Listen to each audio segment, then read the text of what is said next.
Hey everybody, I'm Mac. And I'm Gabe, and this week we're reviewing True Detective Season 4, Episodes 1 and 2. Coming up next.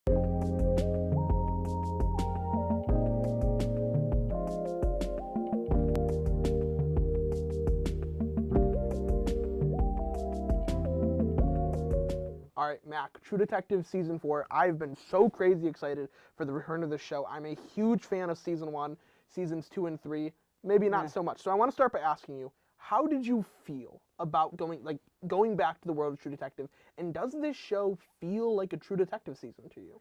I'll answer that first part first. No, it does not. It's such a different vibe. You know, the first season we have in Louisiana, the second season is in Vinci, California, the third is in Arkansas, if I remember right, and now we're in Ennis, Alaska. It's a completely new environment, and I love it. Season 3 aired when I was a freshman in high school. I remember the same night of that finale, Mahershala Ali won for an Oscar for Green Book. So it's kind of cool that like those two things were going on at the same time. But it doesn't feel like True Detective. It just feels like the writing is so different, and I think it kind of needed that change. Sure. I see what you're saying. To me, True Detective is weary detectives fighting a battle against evil, and a very real evil. And for me, this show captured it. So let's talk about what this season is about. There's this thing called the Salal Station in Alaska, and they are trying to find a microorganism to cure cancer. A man has a seizure, and then they all disappear. Yeah. About 48 hours-ish later, 7 men are found on the ice, frozen together, bare naked. They clawed their eyeballs out, busted eardrums, and they are very, And they very found a human tongue in the Yes, and they found a human tongue in the Salal Station belonging to a woman named Annie Kautak, and it's also related to her murder. She was stabbed 37 times 5 years ago with a star-shaped blade. So there are bodies piling up, and these detectives need to figure out what is happening. Our detectives are Jodie Foster and Callie Reyes. Jodie Foster, known for playing Clarice Starling in The Sounds of the Lambs, so it's nice to see her back in that role. And then Callie Reyes actually isn't an actor. She's a professional MMA fighter. Yeah, 5-time world champion, and she brings a real grit and believability to her performance. So what did you think of Jodie Foster and Callie Reyes in these first 2 episodes? Well, I noticed like they had instant chemistry at first. And I've noticed like for the last year, HBO has like really been marketing these two as like the duo for True Detective this year. Almost as if it was like, you know, Matthew McConaughey and Woody Harrelson from season 1. Obviously, Jodie Foster is a household name. You know, she's in films like Silence of the Lambs. She was just in Naiad. And Callie Reyes, I think, is, you know, more on the up-and-coming side. So, you know, I really like how these two have like worked together, and they so far, it's only been 2 episodes, but their performances have been amazing. Yeah. Jodie Foster plays this detective who has seen a lot of stuff.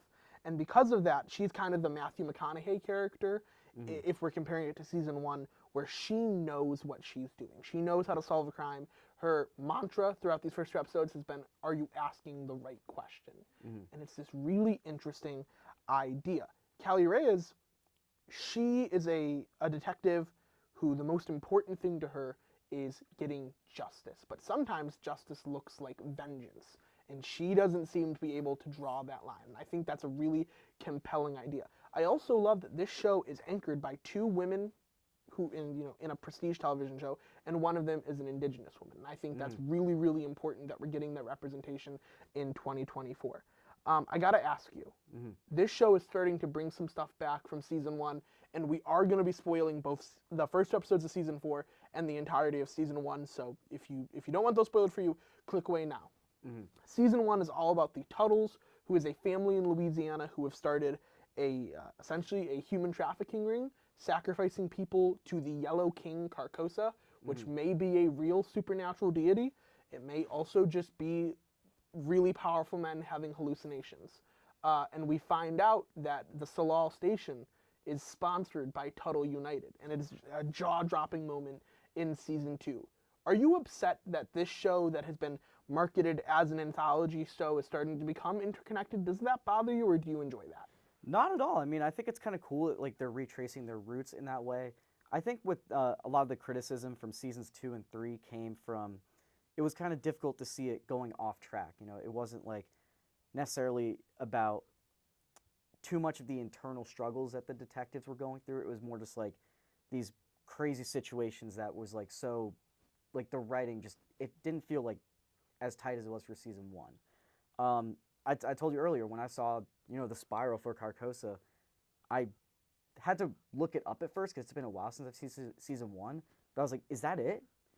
And then they made a reference to Rustin Cole's father, obviously, who was in a relationship with Rose, one of the characters in season four.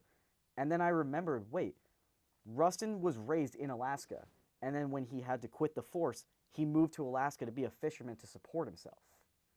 Yeah, this is where it all ties in. You are the "It's Always Sunny in Philadelphia" conspiracy board moment right now, I'm and Charlie I really Day love right that. now. I hope I appreciate that you're bringing this energy to that review. So a couple of questions for you. First, the first season, we talked about Carcosa, the Yellow King, this possibly supernatural deity. That season ends with it being like, no, it's probably just these men hallucinating. But the supernatural is a big focus in this show. Someone is having seizures. The last thing he says before everyone disappears is she's awake. We're seeing caribou mass stampede and kill themselves. We're seeing one-eyed polar bears wandering the streets. Maybe those are hallucinations. We're not quite sure. But something very powerful scared these men into running onto the ice naked and killing themselves. So are you upset that this show that is previously grounded in reality is moving towards the supernatural? Do you think that's a bad decision for them?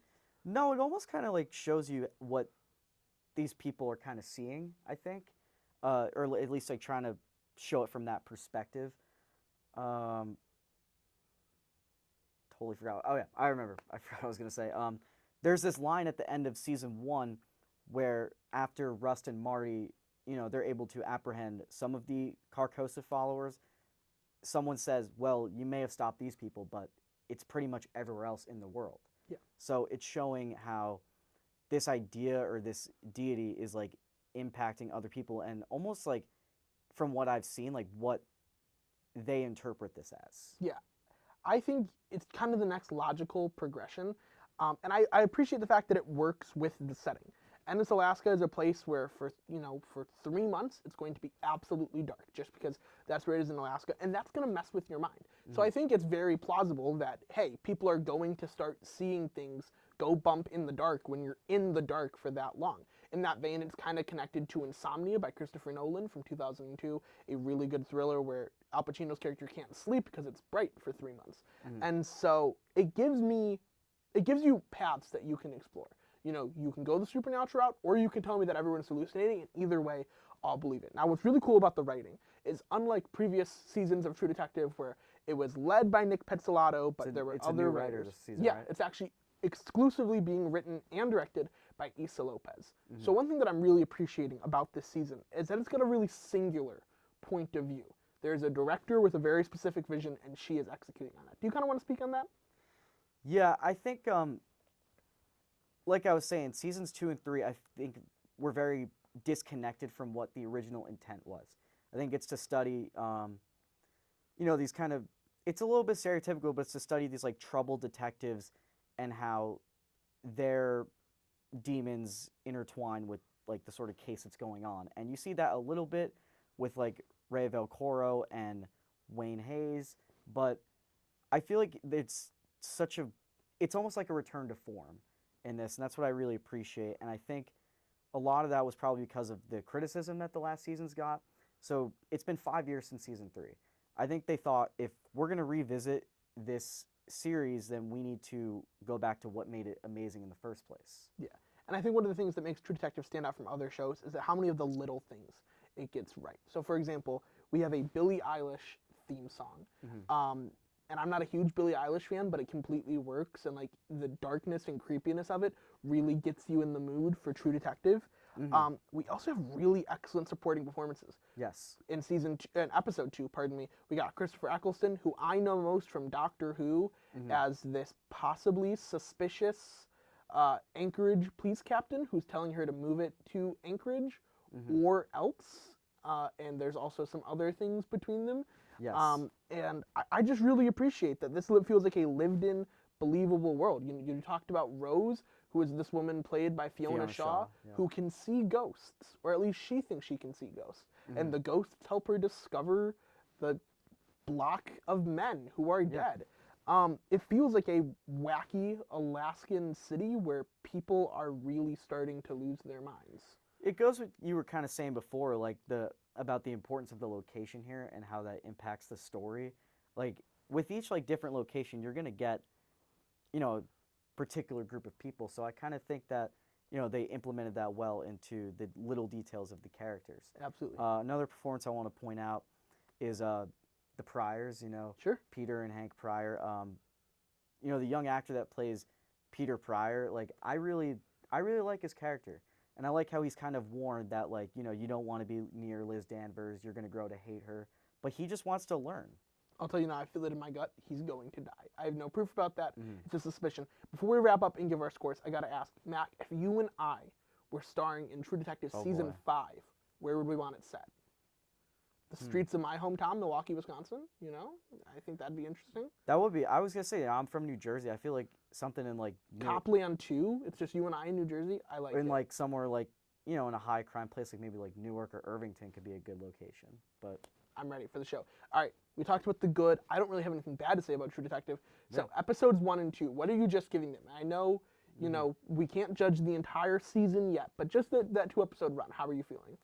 I'll give it an 8. It's very good. I definitely have some unanswered questions. I'm hoping that there's 4 more episodes left. I'm hoping that it ties back in. One of my big problems with the recent True Detective episodes is that they just haven't tied it fully in, and they've like had too many plot points that they couldn't wrap up fully. So I'm hoping that it all comes together. But right now, I'm really enjoying what I'm seeing. Absolutely. I think for myself, I'm going to give it a 9 out of 10. I haven't enjoyed Prestige TV in a long time. Like, the last thing that I remember really clicking for me was The Bear Season 2. Yes. So it's really, really nice to have something every week to look forward to tuning into. Jodie Foster's doing an incredible job. Callie Reyes is fantastic. Issa Lopez is a fantastic writer and director. And for the first time in a long time, I'm deeply curious about where a True Detective show is going. Like you, I have some skepticism that they won't be able to land the plane. But until I see them fail, I'm going to give them the benefit of the doubt. So 9 out of 10, I'm really, really enjoying this show. Thank you all so much for watching. That's it from us. We'll see you next time.